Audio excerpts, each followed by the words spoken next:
Hello my dear 12th standard students, language paper எல்லாம் சக்சஸ்ஃபுல்லா முடிச்சிட்டீங்க அண்ட் நீங்க நல்லாவே பண்ணிருக்கீங்க அப்படிங்கிறது உங்களோட கமெண்ட்ஸ் அண்ட் ரெஸ்பான்சஸ்ல இருந்து எனக்கு தெரிஞ்சது. அண்ட் நம்மளோட வெரி ஃபர்ஸ்ட் எக்ஸாம் மெயின் பேப்பர்ல என்ன அப்படின்னு பாத்தீங்கன்னா காமர்ஸ் தான். அதையும் நம்ம நிறைய லெசன்ஸ் இருக்கிறதுனால எங்க இருந்து ஸ்டார்ட் பண்றது அப்படிங்கிற ஒரு கன்ஃபியூஷன் இருக்கும் அப்படின்னு எனக்கு புரியுது. பட் இருந்தாலும் இன்னைக்கு எக்ஸாம் எல்லாம் எழுதிட்டு வந்து நீங்க ரொம்ப டயர்டா இருப்பீங்க அப்படிங்கிறதுனால நாம வந்து இம்பார்ட்டன்ட் டிஃபரன்சியேஷன் கொஸ்டின்ஸ் மட்டும் இன்னைக்கு படிக்கலாம். இது போக புக் பேக் 1 மார்க்ஸும் இன்னைக்கு படிச்சுக்கோங்க. ஓகே, இதுல மஸ்ட் டூ கொஸ்டின்ஸ் அப்படின்னு நான் ஒரு சிலதை எடுத்து வச்சிருக்கேன். ஏன் டிஃபரன்சியேஷனை மட்டும் நான் தனியா எடுத்து படிக்கலாம் அப்படிங்கிறதுக்கு ஒரு ரீசன் இருக்கு, அதை தெரிஞ்சுக்கோங்க. 2024 மார்க்ஸ் பேப்பர்ல பப்ளிக் எக்ஸாமினேஷன்ல நியர்லி ஒரு 18ல இருந்து 22 மார்க்ஸ் வரைக்கும் ஒன்லி டிஃபரன்சியேஷன் கொஸ்டின் மட்டும் தான் கேட்டிருந்தாங்க. நாட் ஓன்லி 5 மார்க்ஸ், 3 மார்க்ஸ் ஆகட்டும், 2 மார்க்ஸ் ஆகட்டும், எல்லாத்துலயுமே கேட்டிருக்காங்க. சோ அதனால இன்னைக்கு டிஃபரன்சியேஷன் கொஸ்டின்ஸை மட்டும் எடுத்து நம்ம படிச்சு முடிச்சிடலாம். சோ நாளைக்கு நாளைக்குல நான் உங்களுக்கு ஒரு நிறைய ஸ்டடி பிளான் வச்சிருக்கேன், அதை பேஸ் பண்ணி நம்ம படிச்சுக்கலாம். ஓகேவா, ஸ்டார்ட் பண்ணலாமா? சோ இங்க 12th ஸ்டாண்டர்ட் காமர்ஸ்ல the very first important question அப்படின்னா மேனேஜ்மெண்ட்டும் அட்மினிஸ்ட்ரேஷன் டிஃபரன்சியேஷன் தான். உங்களுக்கு தெரியும்ல, நீங்க ஃபர்ஸ்ட் லெசன்ல இருந்து நிறைய படிச்சிருப்பீங்க. அதுல இந்த மாதிரி கொஸ்டின்லாம் வந்து சொல்லவே வேணாம், ஏகப்பட்ட வாட்டி படிச்சு எழுதி டெஸ்ட் எழுதி பார்த்தாச்சு. இருந்தாலும் இந்த மாதிரி குட்டி குட்டி பாயிண்ட்ஸோட நம்ம படிச்சுக்கணும். ஏன்னா இது நம்மளுக்கு ஈஸியா மார்க்ஸ் கொடுத்துருமா, இந்த மாதிரி எழுதுனா எனக்கு மார்க் வருமா அப்படின்னு நீங்க கேட்டீங்கன்னா தாராளமா வரும். சி, மேனேஜ்மெண்ட் அண்ட் அட்மினிஸ்ட்ரேஷன் இது ரெண்டுக்கான ஒரு கம்பாரிசன் தான். மேனேஜ்மெண்ட் அப்படின்னா ஒரு ஆர்கனைசேஷன்ல எல்லா விஷயத்தையும் பிராக்டிக்கலா நம்ம எடுத்துட்டு வந்து அந்த விஷயத்தை நடத்த வைக்கிறது தான் மேனேஜ்மெண்ட். ஆனா அட்மினிஸ்ட்ரேஷன் அப்படிங்கிறது it's like a systematic procedure. Okay, இங்க அத்தாரிட்டி அப்படின்னு சொல்லி பார்த்தோம்னா middle and lower level authority தான். ஆனா அட்மினிஸ்ட்ரேஷன் வந்து டாப் லெவல் அத்தாரிட்டி. இங்க வந்து ரோல் என்னவா இருக்கும் அப்படின்னு பாத்தீங்கன்னா மேனேஜ்மெண்டோட ரோல் வந்து ஒரு எக்ஸிகியூட்டிவ் ரோலா தான் இருக்கும். இங்க வந்து இது ஒரு decision making role, that is ஒரு டெசிசிவ் ரோலா இருக்கும். இங்க போக்கஸ் எப்படி இருக்கும் அப்படின்னு பாருங்க, ஒர்க்கை மேனேஜ் பண்றதுல மட்டும்தான் இருக்கும். இங்க எப்படி அப்படின்னா கம்ப்ளீட் ஆர்கனைசேஷன்ஸ்ல இருக்க ரிசோர்சஸை வச்சு எப்படி வந்து பெஸ்ட் பாசிபிளா ஒரு விஷயத்த பண்ணலாம் அப்படிங்கிறது நம்மளோட அட்மினிஸ்ட்ரேஷன்ல போக்கஸா இருக்கும். அடுத்தது பாருங்க, இங்க கீ பர்சன் மேனேஜ்மெண்ட்ல யாரு அப்படின்னா நம்மளோட மேனேஜர் தான். ஆனா இங்க அட்மினிஸ்ட்ரேட்டர். இங்க எது கன்சர்ன் வித் இங்க என்ன வந்து இருக்கு அப்படின்னா பாலிசி இம்ப்ளிமெண்டேஷன் தான் இங்க வந்து மேக்சிமம் பண்ணுவாங்க மேனேஜ்மெண்ட்ல. இங்க அந்த பாலிசியவே ஃபார்முலேட் பண்ணுவாங்க. சோ உங்களுக்கு தெரியுது இல்லையா யார் ரொம்ப இம்பார்ட்டன்ட் அப்படின்னு? எஸ், அட்மினிஸ்ட்ரேட்டர் தான். அட்மினிஸ்ட்ரேட்டர் தான் வச்சுலாம் வந்து பாலிசியை ஃபார்முலேட் பண்ணுவாங்க. அவங்க கொடுத்ததுக்கு அப்புறம் தான் இந்த பாலிசி இம்ப்ளிமெண்டேஷன்லாம் மேனேஜ்மெண்ட்ல நடக்கும். ஓகேவா, வெரி ஈஸி. கம்மியா கொடுத்திருக்கேன், குட்டி குட்டி பாயிண்ட்ஸா கொடுத்திருக்கேன். கண்டிப்பா இதை படிச்சுக்கோங்க. இதெல்லாம் தான் கீ பாயிண்ட்ஸ். இதை எழுதுனா மார்க் போடுவாங்களா அப்படின்னா கண்டிப்பா போடுவாங்க. நெக்ஸ்ட் நம்ம பாக்குறது new issue market and secondary market. நம்மளுக்கு தெரியும் நியூ இஷ்யூ மார்க்கெட் அப்படின்னா ஒரு ஷேரை வந்து வெரி ஃபர்ஸ்ட் டைம் மார்க்கெட்ல கொடுக்கறது தான் நியூ இஷ்யூ மார்க்கெட். இதுக்கு இன்னொரு பேரும் இருக்கு, இதுதான் வந்து பிரைமரி மார்க்கெட். எக்ஸாம்ல வந்து எனக்கு நியூ இஷ்யூ மார்க்கெட்னு கேட்காம பிரைமரி மார்க்கெட் அப்படின்னு கேட்டுட்டாங்கனாலும் நீங்க இந்த ஆன்சர்ஸ் வந்து தாராளமா எழுதலாம். சோ ஃபர்ஸ்ட் டைம் ஒரு நியூ இஷ்யூ பண்ணும்போது நம்ம இந்த மார்க்கெட்ல பண்றோம். அண்ட் அதுல வந்து செகண்டரி மார்க்கெட்ல ஆல்ரெடி இஷ்யூ பண்ணதை வந்து இங்க பண்றோம். அதனாலதான் இதுக்கு இன்னொரு பேர் இருக்கு ரீசேல் மார்க்கெட் அப்படின்னு சொல்லிட்டு. இங்க பையிங் உங்களுக்கு எப்படி இருக்கும் அப்படின்னா டைரக்டா இருக்கும், ஆனா இங்க இல்ல, இங்க வந்து இன்டைரக்டா தான் இருக்கும். அடுத்தது இங்க வந்து செக்யூரிட்டிஸ் எப்படி சேல்ஸ் பண்ணுவாங்க அப்படின்னா கண்டிப்பா ஒரே ஒரு தடவை தான் பண்ணுவாங்க. ஆனா செகண்டரி மார்க்கெட்ல நிறைய டைம் பண்ணுவாங்க. ஏன்னா ஃபர்ஸ்ட் மார்க்கெட்ல இஷ்யூ பண்ணதை எடுத்துட்டு வந்து இவங்க தானே சேல் பண்றாங்க. சோ ஒரு ஷேரை ஒரு தடவை மட்டும்தான் அப்படிங்கிற மாதிரி இல்லாம நிறைய தடவை இங்க வந்து செகண்டரி மார்க்கெட்ல சேல் பண்ணுவாங்க. அது போக இங்க பையிங் அண்ட் செல்லிங் எப்படி நடக்கும் அப்படின்னா கம்பெனிக்கும் இன்வெஸ்டர்ஸுக்கும் நடுவுல நடக்கிற மாதிரி இருக்கும். இங்க வந்து ஒன்லி இன்வெஸ்டர்ஸ் மட்டும்தான். ஏன் இங்க பையிங் அண்ட் செல்லிங் அப்படின்னு பாருங்க, ஏன்னா கம்பெனி தான் ஒரு விஷயத்த முதல் முறை இங்க எடுத்துட்டு வந்து பிரைமரி மார்க்கெட்ல கொடுக்குறாங்க இல்லையா. சோ கம்பெனி அண்ட் இன்வெஸ்டர்ஸ் ரெண்டு பேருமே இங்க வந்து இன்க்ளூட் ஆவாங்க. ஆனா செகண்டரி மார்க்கெட்ல ஒன்லி இன்வெஸ்டர்ஸ் இன்க்ளூட் ஆவாங்க. அடுத்தது இங்க கெயின்டு பர்சன் யாருக்கு இங்க வந்து பெரிய ஒரு ப்ராஃபிட் இருக்கும் அப்படின்னு பாத்தீங்கன்னா கம்பெனிக்கு தான் இருக்கும். பிகாஸ் அவங்க வந்து வெரி ஃபர்ஸ்ட் டைம் ஒரு ஷேரை இஷ்யூ பண்ணும்போது கம்பெனி கிட்ட இருந்து டைரக்டா வந்து பீப்புளோ இல்ல இன்வெஸ்டர்ஸோ வாங்கிக்கிறாங்க அப்படின்னா ஆப்வியஸா இந்த பெனிஃபிட் கம்பெனிக்காக தான். ஆனா செகண்டரி மார்க்கெட்ல அது கம்பெனிக்கு கிடையாது, இட் இஸ் இன்வெஸ்டர்ஸ். ஏன்னா ஆல்ரெடி ஒரு ஷேரை வாங்கி வச்சிருக்கிறவன் தான் அது திரும்ப விற்பான் இல்ல இன்னொரு தடவை அதை வாங்குவான். சோ the ultimate gain வந்துட்டு இன்வெஸ்டர்ஸ்க்கு தான். ஓகே, இங்க வந்து நம்மளோட இன்டர்மீடியரி யாரு அப்படின்னு பாத்தீங்கன்னா அண்டர் ரைட்டர்ஸ் அப்படின்னு இருப்பாங்க. ஆனா செகண்டரி மார்க்கெட்ல இன்டர்மீடியரிஸ் வந்துட்டு புரோக்கர்ஸ் இருப்பாங்க. இங்க பிரைஸ் அப்படின்னு பார்க்கும்போது பிரைமரி மார்க்கெட்ல எல்லாமே பிக்சட் பிரைஸா தான் இருக்கும். ஆனா இங்க அப்படி கிடையாது, பிரைசஸ் வந்து மாறிட்டே இருக்கும். இந்த மாதிரி இடத்துலதான் நம்ம வந்து ஷேரை வந்து டிஸ்கவுண்ட்ல விற்கிறோமா இல்ல பிரீமியம்ல விற்கிறோமா அப்படிங்கிறது தெரியும். எங்க அப்படின்னு பாருங்க, செகண்டரி மார்க்கெட்ல தெரியும். ஓகேவா? ஈஸியா இருக்கா? எல்லா பாயிண்ட்டும் குட்டி குட்டியா தான் இருக்கு. அதனால கண்டிப்பா இந்த பேசிஸ் ஆஃப் டிஃபரன்ஸ் ஞாபகம் வச்சுக்கிட்டீங்கன்னா இதெல்லாம் நம்மளே எழுதிடலாம். ஓகே, டிஃபரன்ஸ் வந்து நம்மளே எழுதிடலாம். நெக்ஸ்ட் பாருங்க, money market and capital market. நம்மளுக்கே தெரியும் இந்த மார்க்கெட் என்ன அப்படின்னு. மணி மார்க்கெட் அப்படிங்கிறது ஷார்ட் டேர்ம் தான், கேபிட்டல் மார்க்கெட் அப்படிங்கிறது லாங் டேர்ம்.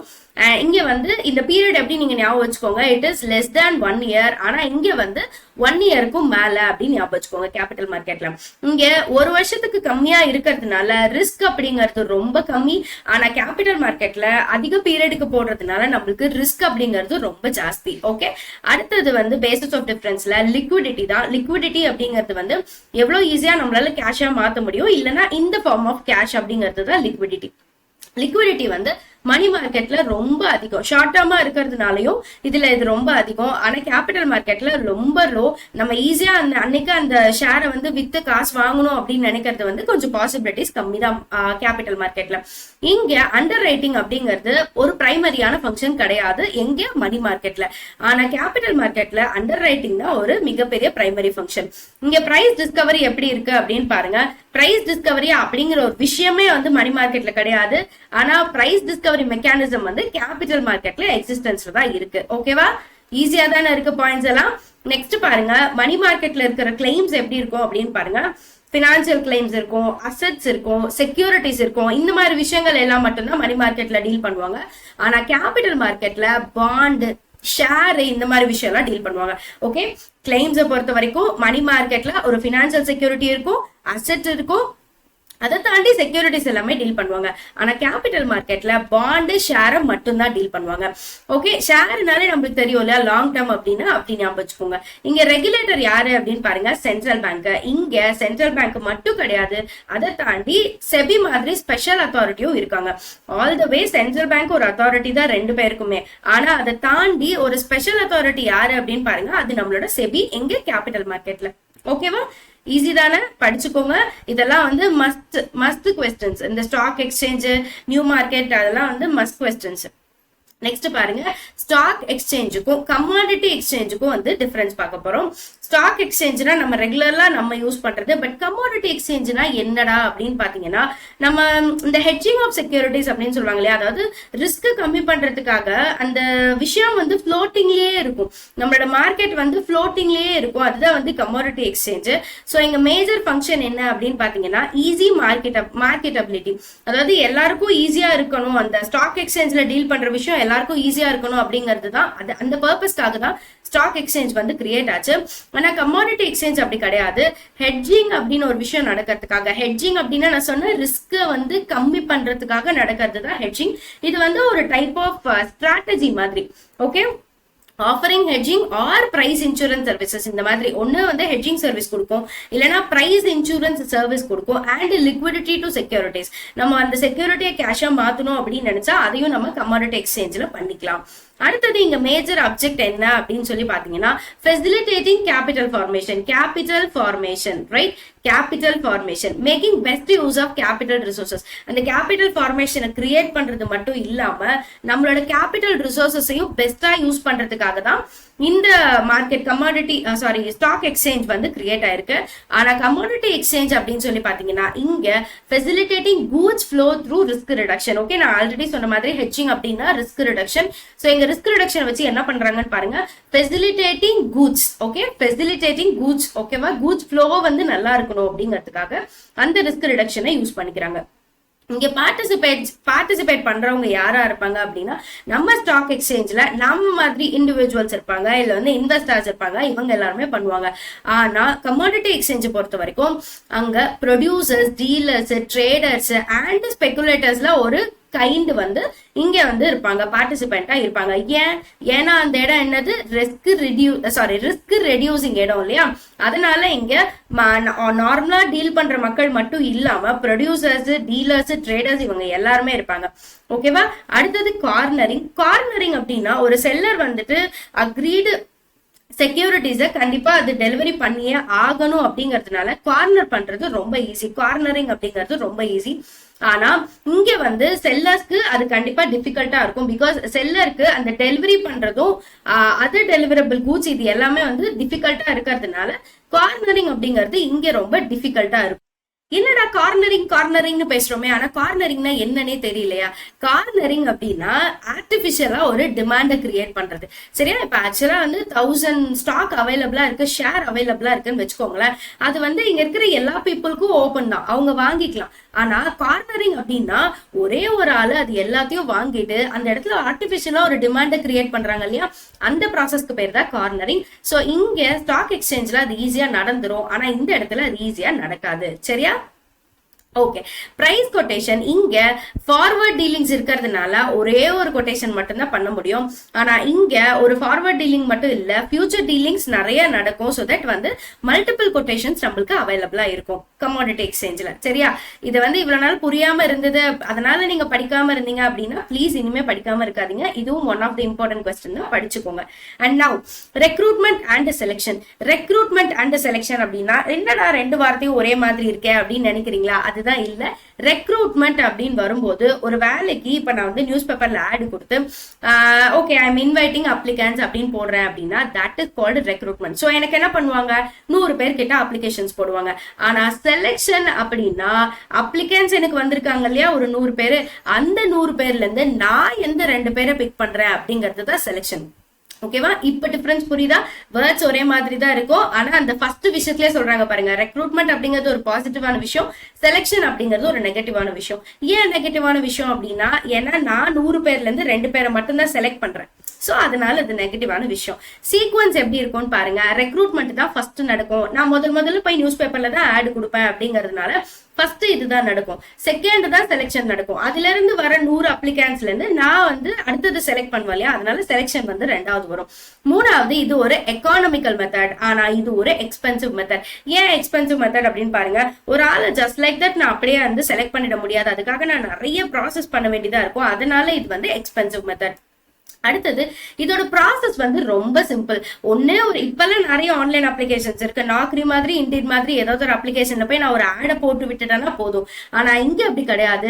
ஒருத்தருக்கு வந்து டெக்னிக்கல் ஸ்கில் இருக்கான்னு பார்க்கணும், அவங்களுக்கு வந்து கம்யூனிகேஷன் ஸ்கில் இருக்கான்னு பார்க்கணும், அது போக நான் ரெக்ரூட் பண்ற வேலைக்கு அவங்க ஃபிட் ஆவாங்களாங்கிறத பார்க்கணும். இந்த மாதிரி நிறைய விஷயம் இருக்கிறதுனால செலெக்ஷன் வந்து காம்ப்ளிகேட்டட் தான். அடுத்தது இங்க கான்ட்ராக்சுவல் ரிலேஷன். இங்க கான்ட்ராக்சுவல் ரிலேஷன்லாம் ஒண்ணுமே கிடையாதுப்பா. ஏன்னா நான் நியூஸ் பேப்பர்ல ஆட் போடுறேன், நீங்க வந்தா வாங்க வரலன்னா போங்க, இங்க வந்து ரிலேஷனே கிடையாது. ஆனா இங்க ஒரு கான்ட்ராக்சுவல் ரிலேஷன் இருக்கு. ஒரு எம்ப்ளாயர் வந்து ஒரு ஆளு செலக்ட் பண்ணிட்டாங்க அப்படின்னா, சரி ஓகே என்னோட ஆர்கனைசேஷன்ல இந்த பொசிஷன் நான் உனக்கு கொடுக்குறேன், you have to work for at least ஒரு 1 இயர் இல்ல 2 இயர்ஸ் நீங்க வந்து ஒர்க் பண்ணுங்க அப்படிங்கிற மாதிரி. ஆக்சுவலி கான்ட்ராக்சுவல் ரிலேஷன் அப்படின்னா கான்ட்ராக்ட் போட்டு வேலை பார்க்கறது கிடையாது. இன்னையில இருந்து நான் எம்ப்ளாயர் நீ எம்ப்ளாயி அப்படிங்கிற அந்த விஷயமே ஆக்சுவலா கான்ட்ராக்ட் தான், அப்படி சொல்ல வராங்க. இங்க வந்து பாண்ட் போட்டு வேலை வாங்குறதெல்லாம் மென்ஷன் பண்ணல. அடுத்தது டைம். இங்க ரெக்ரூட்மெண்ட் பொறுத்த வரைக்கும் நம்மளுக்கு கம்மி டைம் தான் தேவைப்படும். நான் போட்டு ஆட போடுறேன், அது 4 பேர் பாக்குறாங்க, அந்த டைம் தான். ஆனா செலெக்ஷன் அப்படிங்கும் போது நான் கரெக்டான ஆளை இந்த ஆர்கனைசேஷனுக்கு சூஸ் பண்றேன்னா, நான் சூஸ் பண்ற பொசிஷனுக்கு அவங்க வந்து தகுதியானவங்களா இருப்பாங்களா, அவங்களால அந்த ஒர்க்கை மேனேஜ் பண்ண முடியுமா, இந்த மாதிரி நிறைய விஷயம் செலெக்ஷன்ல நம்ம நோட் பண்ண வேண்டியதா இருக்கிறதுனால இங்க நிறைய டைம் நம்மளுக்கு தேவைப்படும். ஓகேவா? ஈஸி தானே? இவ்வளவு நாள் படிச்சது போக இன்னைக்கு கொஞ்சம் அண்டர்ஸ்டாண்டிங்கா படிச்சிருக்கீங்க இல்லையா? ஓகே. நெக்ஸ்ட் வந்து டைப்ஸ் ஆஃப் ட்ரைனிங். ஆக்சுவலி இது வந்து கொஞ்சம் டிஃபரன்சியேஷன் கிடையாது, பட் இருந்தாலும் on the job off the job இருக்கிறதுனால நான் இது டிஃபரன்சியேஷன் கீழே எடுத்துட்டு வந்திருக்கேன். இதெல்லாம் மெத்தட்ஸ் தான். இப்போ ஒரு மெத்தட்லயும் கொஞ்சம் இம்பார்ட்டன்ட் மெத்தட்ஸ் மட்டும் வாட் இஸ் வாட் அப்படிங்கறத பார்க்கலாம். Coaching method as usual use பண்ற மாதிரி, இப்ப நான் உங்களுக்கு கோச் பண்ற மாதிரி தான். கம்பெனியை பொறுத்த வரைக்கும் கோச்சிங் மெத்தட்ல வந்து புதுசா ஒரு எம்ப்ளாயி ஜாயின் பண்ணிருக்காங்க அப்படின்னா அவங்களுக்கு இந்த ஆர்கனைசேஷன் பத்தி ஒண்ணுமே தெரியாது. சோ அதுக்காக சில பல பேசிக்கான விஷயங்கள் வந்து ஆர்கனைசேஷனை பத்தி அவங்களுக்கு நாலேஜ் கொடுப்பாங்க இல்லையா, அதுதான் வந்து நம்ம கோச்சிங் மெத்தட் அப்படின்னு சொல்லி சொல்றோம். இங்க ஒரு சூப்பர்வைசரோ இல்ல அதுக்கு மேல அந்த ரெக்ரூட் பண்ண ஆளை விட மேல ஒரு மேனேஜர் இருக்காங்க அப்படின்னா அவங்க வந்து ஒரு டீச்சர் ரோல் மாதிரி பிளே பண்ணுவாங்க அப்படின்னு சொல்லி சொல்றாங்க. அதாவது அவங்களோட ரோல் பேர் பாருங்க, கோச், கைட் இல்லைன்னா அவங்க ஒரு இன்ஸ்ட்ரக்டர் அப்படிங்கிற ரோலை பிளே பண்ணுவாங்க. அடுத்தது மென்டரிங் மெத்தட். மென்டரிங் அப்படிங்கிறது வேற, கோச்சிங் அப்படிங்கிறது வேற. மென்டரிங் அப்படிங்கிறது sharing the knowledge and experience of an employee.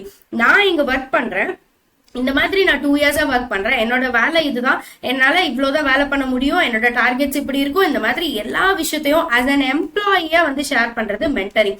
Okay, coaching அப்படிங்கிறது யாரு, நம்மளுக்கு மேல இருக்கிறாங்க இல்லையா, சூப்பீரியர் இல்ல சூப்பர்வைசரோ இல்ல அசிஸ்டன்ட் மேனேஜரோ, அந்த மாதிரி நம்மளுக்கு மேல இருக்கிறவங்க கொடுக்குற நாலேஜுக்கு பேரு கோச்சிங். ஆனா நம்மளோட அந்த பியர் குரூப்ல ஷேர் பண்றோம்னு சொல்லுவாங்க இல்லையா, அது வந்து மென்டரிங். இங்க development of attitude of the trainee, அந்த ட்ரெயினியோட ஆட்டிடியூட வந்து டெவலப் பண்றதுக்காக மென்டரிங் மெத்தட் ஒன்று நடக்கும். இது மேக்சிமம் வந்து மேனேஜரல் எம்ப்ளாய்ஸ்க்கு மட்டும்தான் நடக்கும். அடுத்தது இன்டர்ன்ஷிப் ட்ரைனிங் மெத்தட். இதை பத்தி நீங்க ஆல்ரெடி நிறைய பேர் கேள்விப்பட்டிருப்பீங்க, காலேஜ் படிக்கும்போது இன்டர்ன்ஷிப் போவாங்க அப்படின்னு கேள்விப்பட்டிருக்கீங்க. இது என்ன அப்படின்னா, அந்த இடத்துல ஒரு ஒரு மேனேஜர் இருக்காங்க அப்படின்னா அவங்களுக்கு ஒரு அசிஸ்டன்ட் மாதிரி கொஞ்ச நாள் வேலை பார்த்து அவங்க என்னென்ன நேச்சர் ஆஃப் ஒர்க் பண்றாங்க அப்படிங்கறத கம்ப்ளீட்டா கத்துக்கிறது, அதுதான் வந்து இன்டர்ன்ஷிப். அந்த டைம்ல அந்த ஆர்கனைசேஷன்ல அவங்க ஒரு எம்ப்ளாயி மாதிரி ட்ரீட் பண்ணுவாங்க, சரியா, அதுதான் இன்டர்ன்ஷிப். ஈவன் நீங்க அந்த எம்ப்ளாயியா இல்ல அப்படின்னா கூட. Okay, the very next one is lecture method. lecture method அப்படிங்கிறது தான் யூஸ்வலா காலேஜ்ல ஸ்கூல்ல எல்லாம் ஃபாலோ பண்றது. நம்ம டீச்சர் போய் பிளாக் போர்ட் கிட்ட நின்னுட்டு நம்மளுக்கு சொல்லி தருவாங்க இல்லையா, அதுதான் வந்து லெக்சர் மெத்தட். இங்க ஒரு பர்டிகுலர் ஏரியாவை பிக் பண்ணி அதுல உள்ள கான்செப்ட்ஸ், அதுல இருக்கிற தியரிஸ், இந்த மாதிரி கம்ப்ளீட் லெக்சர் மெத்தட் அதை தான் ஃபாலோ பண்ணுவாங்க. இங்க வந்து ப்ராக்டிக்கலா எதுவுமே இருக்காது, ஜஸ்ட் அந்த நாலேஜ் கொடுக்கறது மட்டும்தான் இருக்கும். ஓகேவா, நெக்ஸ்ட் ஒன் இ-லேர்னிங் மெத்தட்.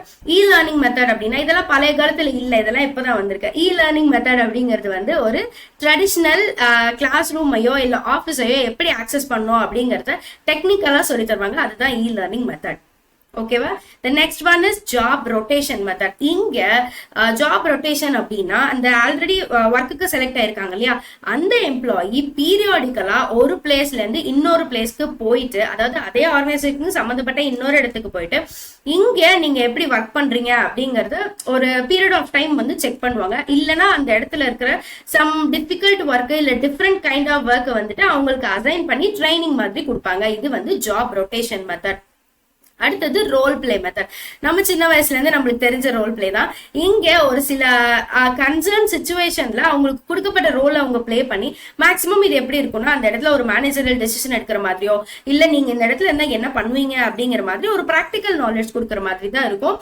இங்க என்ன ஒரு முக்கியமான விஷயம்னா, விதவுட் எனி ரிஹர்சல், எதை பத்தியுமே அவங்களுக்கு இன்டிமேட் பண்ணாம அந்த இடத்துல நீங்க இருந்தா எப்படி பிளே பண்ணுவீங்க அப்படிங்கறத கேட்டு அவங்களோட டெசிஷன் மேக்கிங் ஸ்கில் எல்லாம் எப்படி இருக்கு அப்படின்னு சொல்லி செக் பண்ணுவாங்க. ஓகேவா, ஈஸியா. அடுத்தது மோஸ்ட் இம்பார்ட்டன்ட் கொஸ்டின், ட்ரெடிஷனல் மார்க்கெட்டிங்ல இருந்து இ மார்க்கெட்டிங். ஆக்சுவலி இந்த லெசன்ல இந்த கொஸ்டின் தான் ரொம்ப இம்பார்ட்டன்ட். நம்ம இன்னொரு கொஸ்டின் படிக்கும் போது, டாப் 5 மார்க்ஸ் படிக்கும் போது அந்த இன்னொரு கொஸ்டின் படிக்கலாம். ஸோ இ மார்க்கெட்டிங் அப்படின்னா நம்மளுக்கு தெரியும் இல்லையா, இப்போ டே டு டே லைஃப்ல ரொம்ப ஃபேமஸா இருக்கிறது இ மார்க்கெட்டிங் தான். ஸோ அப்படி மொபைல்ல சோஷியல் மீடியால எல்லாம் மார்க்கெட்டிங் பண்ணிடலாம். இது ரொம்ப எக்கானமிக்கல், பிகாஸ் நம்மளுக்கு எல்லாருக்கும் ஃப்ரீ இன்டர்நெட் அவைலபிளா இருக்கு. ஸோ நம்ம கொடுக்கறதே எல்லாரும் ஈஸியா ஆக்சஸ் பண்ணிடுவாங்க. ஆனா ட்ரெடிஷனல் மார்க்கெட்டிங் அப்படி கிடையாது. நம்ம சேல்ஸ் பர்சன் அப்பாயிண்ட் பண்ணணும், அவங்களுக்கு மேல மேனேஜ் பண்றதுக்கு சேல்ஸ் டீமுக்குன்னு ஒரு லீட் ஒருத்தவங்க இருக்கணும், அவங்கள ஒரு ஒரு நாளைக்கு ஒரு ஒரு பிளேஸ்க்கு அனுப்பி இந்த மாதிரி ஏகப்பட்ட விஷயம் இருக்கு. ஸோ இது வந்து ரொம்ப எக்ஸ்பென்சிவ். அதே மாதிரி ஒரு ப்ராடக்ட் போய் மக்கள் கிட்ட ரீச் ஆகிறதுக்கு ரொம்ப டைம் ஆகும். அதே மாதிரி இ மார்க்கெட்டிங் வந்து ரொம்ப ஈஸியர், ரொம்ப ஷார்ட் டைம்ல குளோபல் வரைக்கும் போயிடும். இன்னைக்கு நான் ஒரு போஸ்ட் போடுறேன் அப்படின்னா இன்ஸ்டாகிராம்ல, அந்த போஸ்ட் வந்து வித்தின் 1 hour எல்லாருக்கும் ரீச் ஆயிடும். இங்க ரொம்ப எக்ஸ்பென்சிவ், அங்க பார்த்ததே தான், டைம் கன்சூமிங் டு ப்ரமோட். ஓகேவா, இங்க e business enterprises can expand their operation with minimum manpower. ஏன்னா அது எல்லாமே த்ரூ ஆன்லைன் அப்படிங்கும் போது இங்க வந்து ஒரு ஹியூமனோட இன்டர்ஃபியரன்ஸ் வந்து ரொம்ப கம்மியா இருக்கும். ஸோ மினிமம் மேன் பவரோட நம்மளால ஈஸியா அதை வந்து ப்ரமோட் பண்ணிட முடியும். ஆனா ஒரு சேல்ஸ் பர்சன், ஒரு சேல்ஸ் டீமுக்கே எப்படியும் ஒரு 10 சேல்ஸ் பர்சனாவது வேணும். இது வந்து ரொம்ப கம்மி, ஒரே ஒரு பர்டிகுலர் ஜோனல், ஒரு பர்டிகுலர் டிஸ்ட்ரிக்ட்ல. ஆனா அப்ப யோசிச்சு பாருங்க, ஒரு ஸ்டேட்டுக்குன்னா எவ்வளவு தேவைப்படும் அப்படின்னு யோசிச்சு பாருங்க. சோ தட் இங்கே ரொம்ப மேன் பவர் அதிகம் யூஸ் ஆகும். இங்க ஒரு ப்ராடக்ட்டை வந்து நம்மளால 24/7 சேல்ஸ் பண்ண முடியும். அமேசான் மாதிரி எடுத்துக்கோங்களேன். அமேசான்ல வந்து நீங்க இந்த டைம்குள்ள தான் ஆர்டர் பண்ணுங்கிற மாதிரி எதுவுமே கிடையாது. ஆனா ட்ரெடிஷனல் மார்க்கெட்டிங்கை பொறுத்த வரைக்கும் ஒரு ப்ராடக்ட்டை நம்ம போய் வாங்கணும் அப்படின்னா அந்த டைம்ல அது அவைலபிளா இருக்கணும், அந்த ஷாப் ஓப்பன்ல இருக்கணும், இந்த மாதிரி நிறைய ரிஸ்க் இருக்கு. ஸோ கம்பேரட்டிவ்லி நம்மளுக்கே தெரியுது இல்ல, ஆன்லைன் மார்க்கெட் இஸ் பெஸ்ட் அப்படின்ட்டு. Okay, the next one is condition and warranty. Condition அப்படிங்கிறது வந்து ஒரு கான்ட்ராக்ட் ஆஃப் சேல்ல இங்க ஒரு மெயின் பர்பஸ் இதுதான்.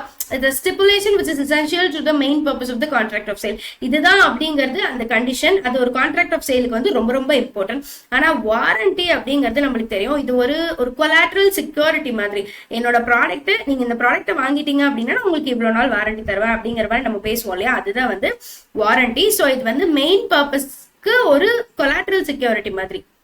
கண்டிஷனோட சிக்னிபிகன்ஸ் அப்படின்னு சொல்லி பாத்தீங்கன்னா, இங்க ஒரு contract the breaking of which cancels out of the contract, right? இங்க வந்து நான் அந்த கான்ட்ராக்டை வந்து பிரேக் பண்ணணும் அப்படின்னா எனக்கு அந்த கண்டிஷன் வந்து ரொம்ப இம்பார்ட்டன்ட். ஆனா இங்க இது ஒரு சப்சிடியரி மாதிரி. என்னோட வாரண்டி அப்படிங்கிறது ஒரு சப்சிடியரி மாதிரி. மேபி இந்த வாரண்டி வந்து இருந்தாலும் பீப்புள் அக்செப்ட் பண்ணிக்குவாங்க, இருந்தா வந்து பெஸ்ட்னு நினைப்பாங்க. பட் இல்ல அப்படிங்கிறதுனால அந்த சேல்ஸ் முடிச்சுட்டுலாம் போக மாட்டாங்க. டிரான்ஸ்பர் ஆஃப் ஓனர்ஷிப் அப்படின்னு சொல்லி பாத்தீங்கன்னா, கண்டிஷன்ஸ் வந்து ஃபுல்ஃபில் பண்ணாம கண்டிப்பா ஒரு ஓனர்ஷிப் வந்து ஒருத்தவங்க கிட்ட இருந்து இன்னொருத்தவங்களுக்கு மாறாது.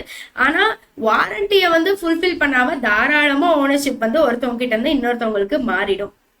இங்க ரெமெடி அப்படின்னு சொல்லி பாத்தீங்கன்னா, இன்கேஸ் அந்த கான்ட்ராக்ட் வந்து முடியுது, இல்ல அந்த கான்ட்ராக்ட் வந்து நடக்கல, பிரீச்னா அதை மீறுறதுன்னு அர்த்தம். இந்த கான்ட்ராக்ட் வந்து நடக்கல அப்படின்னு வச்சுக்கோங்களேன், இங்க அந்த அஃபெக்டட் பார்ட்டி அந்த கான்ட்ராக்டை கேன்சல் பண்ணிட்டு கண்டிப்பா டேமேஜஸ் வந்து கிளைம் பண்ணலாம். இங்க வாரண்டி மட்டும்தான் எனக்கு கிடைக்கல, நீங்க சொல்லியிருக்கீங்க ஆனா எனக்கு அந்த வாரண்டி அவைலபிளா இல்ல அப்படிங்கும்போது இந்த கான்ட்ராக்ட் எல்லாம் உங்களால கேன்சல் பண்ண முடியாது. ஆனா கிளைம்ஸ் வந்து டேமேஜ்க்கு வந்து பண்ணிக்க முடியும். ஏன்னா நீங்க அப்ளை பண்ண வாரண்டி எனக்கு கிடைக்கல அப்படிங்கும்போது நம்ம தாராளமா அந்த கிளைம்ஸ் டேமேஜஸ்க்கு கிளைம் பண்ணிக்க முடியும். இங்க ட்ரீட்மெண்ட் அப்படின்னு சொல்லி பாருங்க, ஒரு பிரீச் ஆஃப் கண்டிஷன் அப்படிங்கிறது கண்டிப்பா ஒரு பிரீச் ஆஃப் வாரண்டியா இங்க ட்ரீட் பண்றாங்க. ஆனா பிரீச் ஆஃப் வாரண்டியை வந்து பிரீச் ஆஃப் கண்டிஷனா நம்ம ட்ரீட் பண்ண முடியாது.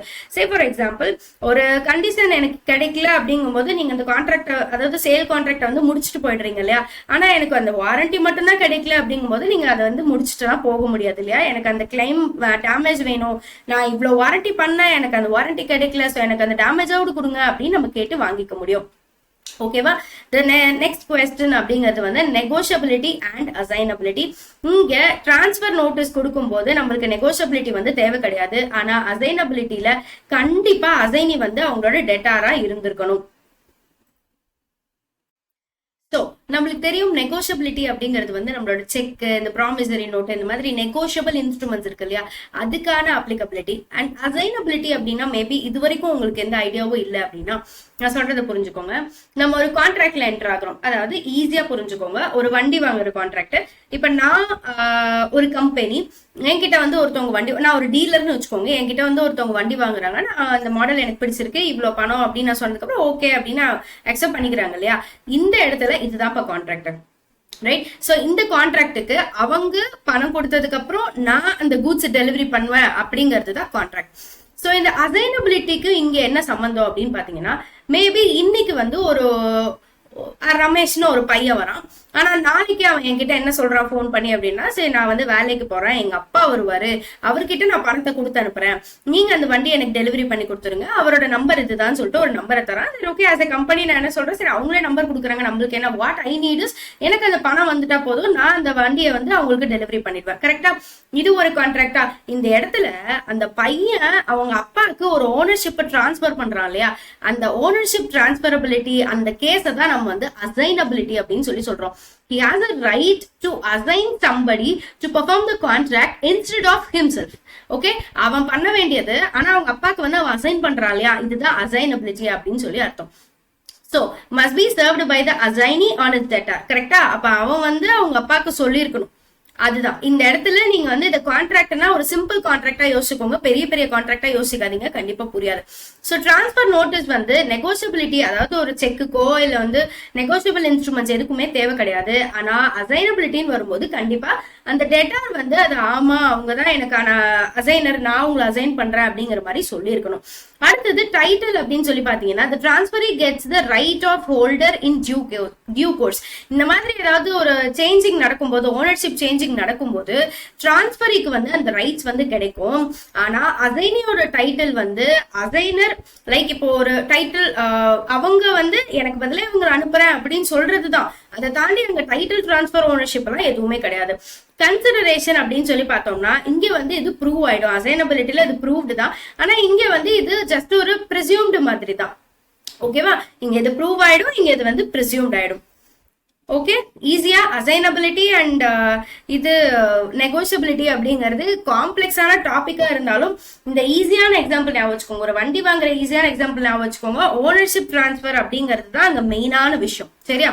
நெக்ஸ்ட் வந்துட்டு நம்மளோட செக் அண்ட் ப்ராமிசரி நோட்டு தான். சி இங்க கொஸ்டின்ல சேஞ்ச் ஆயிருக்குப்பா. Okay, cheque and bill of exchange அப்படின்னு இருக்கு, cheque and promissory note. So இங்க நேச்சர் ஆஃப் த ஆர்டர் அப்படிங்கிறது வந்து இங்க செக் வந்து போய் எடுத்து போய் கொடுத்தாலே நம்மளுக்கு தெரியும் பணம் கொடுக்கணும் அப்படிங்கிறது. ஆனா ப்ராமிசரி நோட்ல வந்து contains an undertaking to pay the money. சரியா? இங்க வந்து ஒரு மணி பே பண்ணணும் அப்படிங்கிறது ஒரு அண்டர்டேக்கிங் ஆன விஷயம். இங்க கிரியேட்டர் ஆஃப் த இன்ஸ்ட்ருமெண்ட் யாரு அப்படின்னா டிராயர் தான். Okay, the drawer, sorry the drawer, THE வரணும், த டிராயர். இவங்க தான் வந்து ஒரு செக்குக்கான ஒரு கொடுக்குறவங்க, அந்த ஆள் தான். அடுத்தது the maker of a note is a debtor. இங்கே கிரெடிட்டார் கொண்டு போய் பேங்க்ல கொடுத்து வாங்கிக்குவாங்க. ஆனா இங்க அப்படி கிடையாது. ப்ராமிசரி நோட்டை பொறுத்த வரைக்கும் டெட்டார் கொண்டு போய் கொடுப்பாங்க. கிராசிங் அப்படின்னு சொல்லி பார்த்தோம்னா செக் கண்டிப்பா கிராஸ் பண்ணிக்கலாம். ஆனா இங்க வந்து ஒரு ப்ராமிசரி நோட்டை வந்து கண்டிப்பா நம்மளால கிராஸ் பண்ண முடியாது. இது ப்ரமோட் கிடையாது, ப்ராமிசரி நோட். ஓகேவா? Sorry for the spelling mistakes. இங்க ப்ராமிசரி நோட். ஓகேவா? இங்க ஸ்டாம்பிங் அப்படின்னு சொல்லி பார்த்தோம்னா செக்குக்கு வந்து ஸ்டாம்ப் எல்லாம் டியூவா பண்ணிருக்கணும் அப்படின்னு அவசியம் கிடையாது. ஆனா ப்ராமிசரி நோட்ல கண்டிப்பா அது வந்து ஸ்டாம்ப் பண்ணிருக்கணும். நம்பர் ஆஃப் பார்ட்டிஸ் இங்க யார் யார் இன்வால்வ் ஆவாங்க அப்படின்னு பாருங்க. Drawer, drawee and payee. Cheque எழுதி கொடுக்குறவங்க, அதுக்கப்புறம் அதை கொண்டு போய் டிரா பண்றவங்க, அப்புறமா பே பண்றவங்க. இங்க ஜஸ்ட் ரெண்டு பேர் தான். ஒருத்தவங்க மேக் பண்றவங்க, இன்னொருத்தவங்க வந்து அந்த பேமெண்ட் ரிசீவ் பண்ணிக்கிறாங்க, பேய் தான். ஓகேவா? கிரேஸ் பீரியட் அப்படின்னு சொல்லி பார்த்தோம்னா எத்தனை நாளைக்குள்ள இந்த செக் வந்துட்டு நம்ம கொண்டு போய் அதை என்கேஷ் பண்ணிக்கணும் அப்படிங்கிறதுக்கான குறிப்பிட்ட நாள் இருக்கும். ஆனா இங்க 3 days மட்டும்தான் அலோவ் பண்ணுவாங்க. Sorry for the spelling mistakes. இங்க 3 days வந்து அலோவ் பண்ணுவாங்க. டியூ டேட்ல இருந்து ஒரு 3 நாள்.